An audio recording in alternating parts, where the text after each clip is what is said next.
जिंदगी आखिर है क्या? एक रूटीन, एक नौकरी, हर महीने की ईएमआई या एक दिखावटी मुस्कान? हर सुबह हम उठते हैं वही काम करने के लिए, उन्हीं चेहरों के बीच, उसी सिस्टम में जहाँ सब कुछ पहले से तय होती है। लेकिन क्या आपने कभी सोचा है कि ये स्क्रिप्ट किसने लिखी है? आपने या ये सोसाइटी ने? ज़िंदगी हर मिनट ख़त्म हो रही है, आपके सपने, आपकी असल सोच धीरे धीरे साइलेंट हो रही है, सिर्फ एक सुरक्षित ज़िंदगी जीने के लिए। लेकिन अगर मैं कहूँ, एक फ़िल्म है जो इस नकली दुनिया का पर्दा फाड़ देती है, जो आपके अंदर की असली आग को जगा सकती है। उस फिल्म का नाम है फाइट क्लब।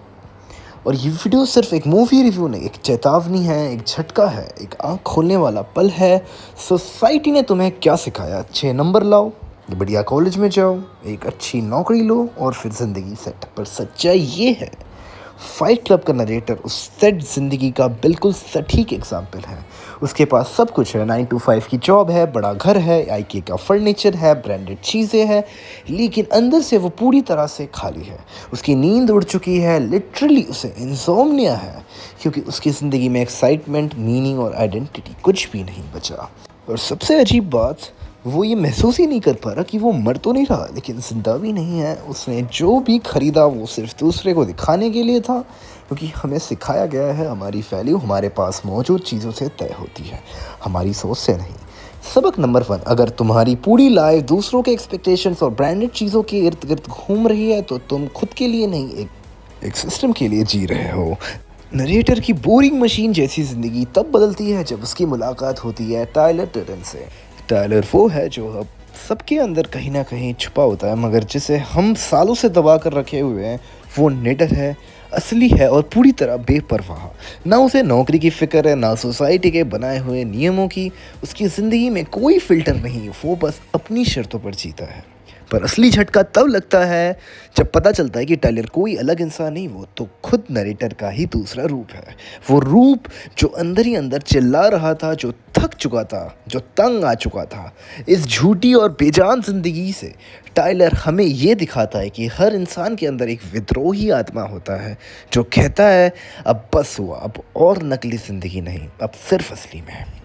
सबक नंबर 2, कई बार हमारा सबसे बड़ा ब्लॉकेज हम खुद होते हैं।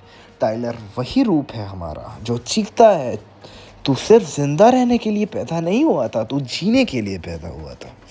हम सबको बचपन से एक स्क्रिप्ट पकड़ाई गई है, अच्छे से पढ़ो, फिर नौकरी करो, फिर शादी करो, ईएमआई भरो और ज़िंदगी आराम से काटो। अगर तुम स्क्रिप्ट से हटने की कोशिश करते हो तो लोग कहते हैं तुम्हारे साथ कुछ गड़बड़ है। फाइट क्लब में टाइलर टर्डन इस झूठी स्क्रिप्ट को फाड़ कर फेंक देता है। वो नरेटर से कहता है, तुम अपनी नौकरी नहीं हो, तुम अपनी बैंक बैलेंस नहीं हो, तुम वो खाक की पैंट नहीं हो जो तुम पहनते हो। वो हमें ये याद दिलाता है कि हमारी पहचान वो नहीं है जो हम दुनिया को दिखाते हैं, बल्कि वो है जो हम वाकई में अंदर से है। समस्या ये है कि समाज ने हमारे ऊपर इतने लेवल्स, नियम और उम्मीदें लाती हैं कि अब हमारी अपनी आवाज़ हमें सुनाई ही नहीं देती। हम एक ऐसी भीड़ में फंस चुके हैं जहां हर कोई बाहर से अलग लगता है, लेकिन अंदर से सब एक जैसे डर और उलझन में जी रहे हैं। अगर तुम हर फैसला सिर्फ इस डर से ले रहे हो कि लोग क्या कहेंगे, तो तुम जिंदगी नहीं जी रहे, तुम बस दूसरों की इजाज़त से सांस ले रहे हो। फाइट क्लब से हमने क्या सीखा? कि असली ज़िंदगी वो नहीं होती जो दिखती है, बल्कि वो होती है जो अंदर चल रही होती है। हमने सीखा कि सोसाइटी ने जो लाइफ स्क्रिप्ट दी है वो सबके लिए नहीं होती। कंफर्ट जोन में रहकर ना कोई ग्रो करता है, ना जीता है। पेन से भागना इजी है, लेकिन फेस करना ही असली पावर है। अपने फेक वर्जन को तोड़ो, तभी रियल तू सामने आएगा। और सबसे ज़रूरी, लेट गो करना सीखो, क्योंकि कभी कभी खुद को खोना ही खुद को पाने का पहला स्टेप होता है। टाइलर ने जो कहा वो सिर्फ डायलॉग नहीं था, वो एक पूरी माइंडसेट थी। अब सवाल ये नहीं है कि तुमने फिल्म देखा या नहीं, सवाल ये है कि क्या तुम रेडी हो सिस्टम से बाहर सोचने के लिए।